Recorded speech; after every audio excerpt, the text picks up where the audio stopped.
আসসালামু আলাইকুম। বাসা থেকে বের হওয়ার পরেই দুইটা ট্রিপ পাইছি। একটা হলো গিয়ে আসছি মহাখালী, আর মহাখালী থেকে আসছি আবার হলো গিয়ে বনানী। তো এই বনানী থেকে এখন আবার একটা ট্রিপ ঢুকলো, হয়তো ঢাকার ভিতরেই যাবে। তো যাত্রীকে পিক আপ করতে যাচ্ছি।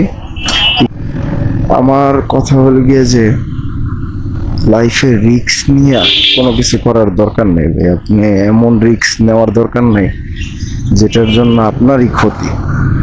আর ওই যে একটা কথা আছে না, যে বলে আরে কিছু করে থেকে গেলে মনে করব না ভাই, আপনার কথা কেউই মনে করব না, এইটুকু মাথায় রেখেন।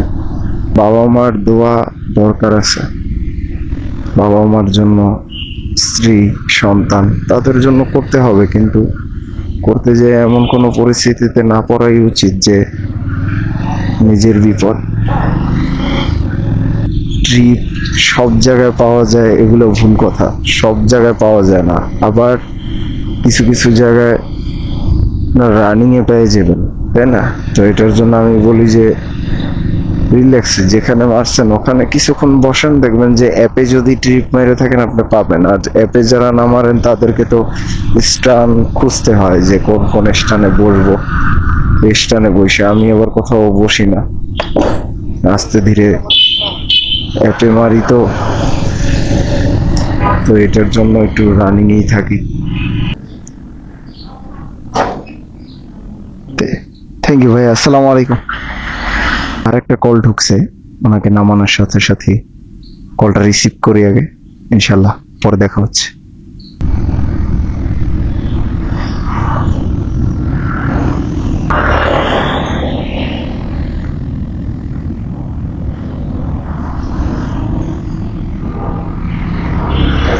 আসসালামু আলাইকুম।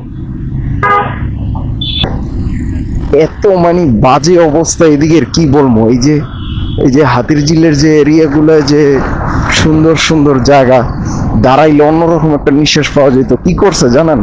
কুরবানি ঈদের যত চামড়া ময়লা যা যা আছে এগুলাই না এদিকে ফালাইছে। এরা হলে গিয়ে হিংসুটি করে হুজুরদেরকে চামড়াটা পর্যন্ত দিতে চায় না, বুঝছেন এই অবস্থা।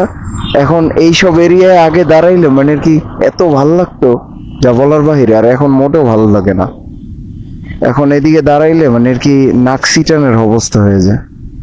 ওভারে 9 কিলো, বাড্ডা নতুন বাজারের এখান থেকে একটা ট্রিপ উঠছে গুলশান 2, 9 কিলো রোড, 193 টাকা ভাড়া। ভাইটা খুবই মিশুক টাইপের।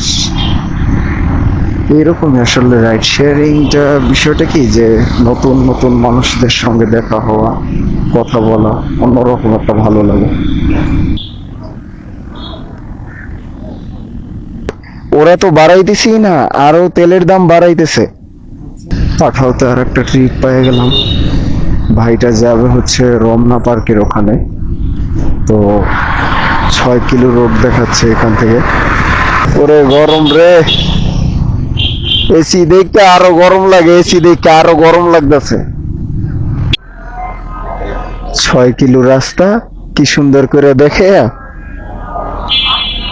অবস্থা। থ্যাংক ইউ ভাইয়া। আর একটা কল ঢুকছে, রিসিভ করার পরে আপনাদের সঙ্গে আবার দেখা হচ্ছে।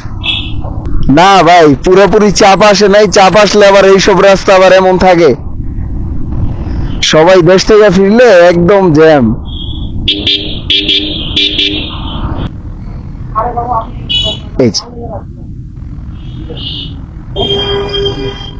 থ্যাংক ইউ ভাই। ভাইকে ধানমন্ডি থেকে রিসিভ করলাম, পাঠাও। এই ভাইটাকে নামানোর সময় আমার হঠাৎ করে ক্যামেরাটা দেখি অফ হয়ে যায়। এই ক্যামেরার মামলার ডরে পুলিশ ভাইয়েরাও এখন সুন্দরভাবে হেলমেট ইউজ করছে। ভালো। ক্যামেরাটা হুট করে অফ হয়ে গেছিল, ব্যাটারিটা চেঞ্জ করলাম। আর এর মাঝে দুটো ট্রিপ মারছি। ওভারে একটা পাঠাওতে, বাসায় ফিরার পথে পাঠাও একটা কল ঢুকলো, যাই বলি গিয়ে গ্যান্ডারিয়া। তা আমার বাসা তো কাছাকাছি। সদরঘাটের রোড মানে এলো গিয়ে রিক্সাওয়ালার জন্য ফেমাস। লন বাই লন ফা ফা ফা ফা খাইছে রে। ঠিক আছে তো টাকাটা না?